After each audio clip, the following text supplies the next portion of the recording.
So I got in another Twitter fight with Elon Musk over the weekend. He called me dollar store Jon Favreau and said I'm an imbecilic propagandist who lies to score cheap political points. Why's the dollar store catching strays? So here's what he was mad about. When Trump and Elon unilaterally eliminated almost all of USAID, they had Marco Rubio go out and promise that they would exempt all life-saving assistance, which is basically food and medicine that the government had already bought and promised to people who are starving or sick or desperately need help. But they did turn off that life-saving assistance. And everyone knows that. Everyone who works on these issues, every media outlet that's reported on this, every court that's looked at it. The most senior guy at USAID that Trump and Elon hadn't fired just tried to sound the alarm about this in a memo, and then he got fired too. So on Saturday, I see this CNN story on Twitter about a company in Georgia that makes these packets of this incredible peanut paste that can literally keep a severely malnourished child alive. They're like 25 cents a packet. The guy who runs the warehouse has a shipment ready to go out that can save about 400,000 kids, mostly in Africa.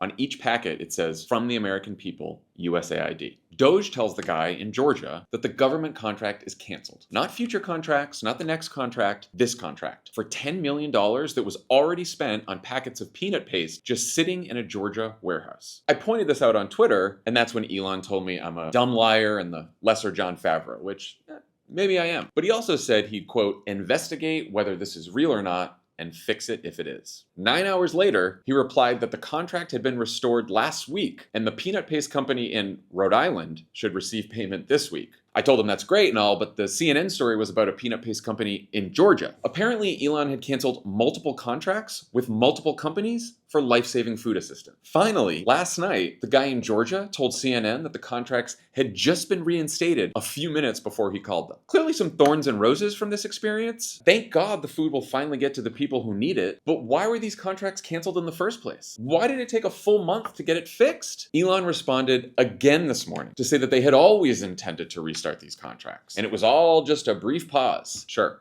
we'll see. But it certainly seems like the richest man in the world, whose companies get $8 million in government contracts a day, couldn't get around to approving 25-cent peanut butter packets for starving children until he got trolled on his own social media platform. What the fuck are we doing here, people?